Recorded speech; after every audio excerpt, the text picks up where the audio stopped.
again. Back for another day in LEGO month, which again isn't overtime because we're still waiting on those new sets. Not much longer, maybe a week, maybe less, maybe you won't see this episode. Maybe this is just filler because I can't look at a calendar right. But anyway, this week we're going to take a look at the Spider-Man Ghost Rider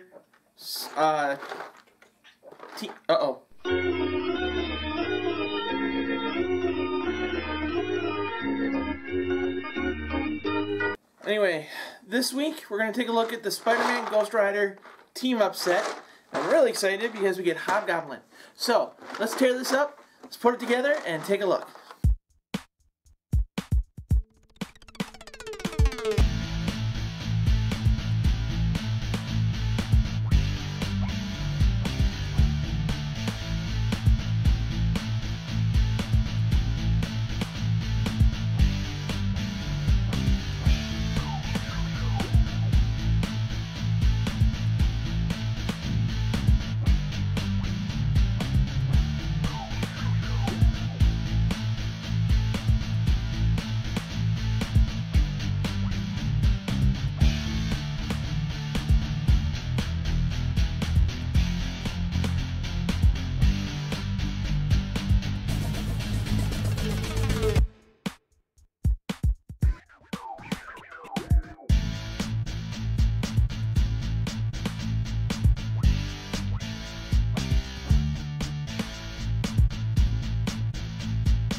Okay guys, this is the Spider-Man Ghost Rider team-up set, and I'm loving it.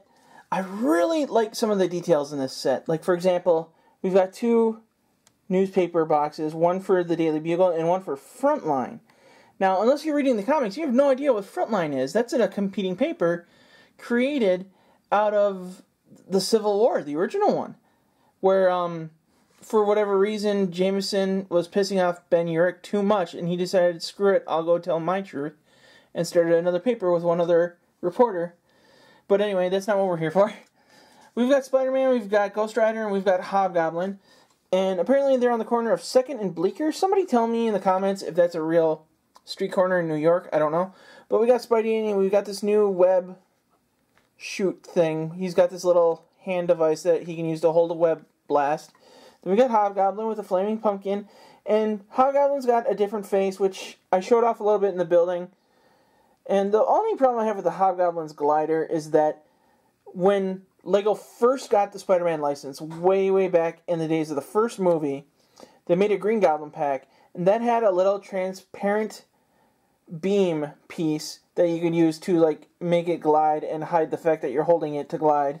And I kind of liked that. I get it was part of their Lego Movies idea thing, but I still like that idea. And then we've got Ghost Rider on his bike, and he fell out of my tent. And this thing's pretty cool. I wish there was a bend at some point where it looked more like a chopper, but I'm happy we got him at all, because you don't expect to see figures like Ghost Rider in Lego form. And I think the biggest reason we're seeing Lego Ghost Rider is because we're going to see him in Agents of S.H.I.E.L.D.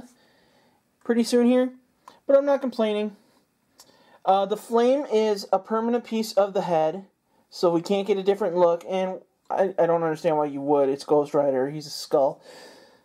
And he's got the flaming chain, which I think I showed off in the build.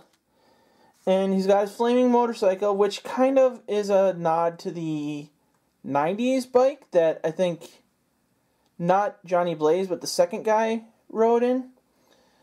And we got the street light and and we got the trash can. I love having a little trash can with the little pieces in it. Kind of reminds me of the old video games. But there's nothing wrong with this set. I love it a lot. There's another set I'm hoping to get a hold of that I do have problems with, but we won't get into that here. But that's it for this set. That was the Ghost Rider Spider-Man team-up pack, and it was a lot of fun. So, that's it for this week. Hopefully, next week we'll actually look into some new LEGO Dimension sets. I'm hoping to get some Adventure Time stuff, the Sonic set, some other stuff. Sadly, the set I'm looking forward to won't be until after November. But when I pick that up, I will definitely be showing that off too.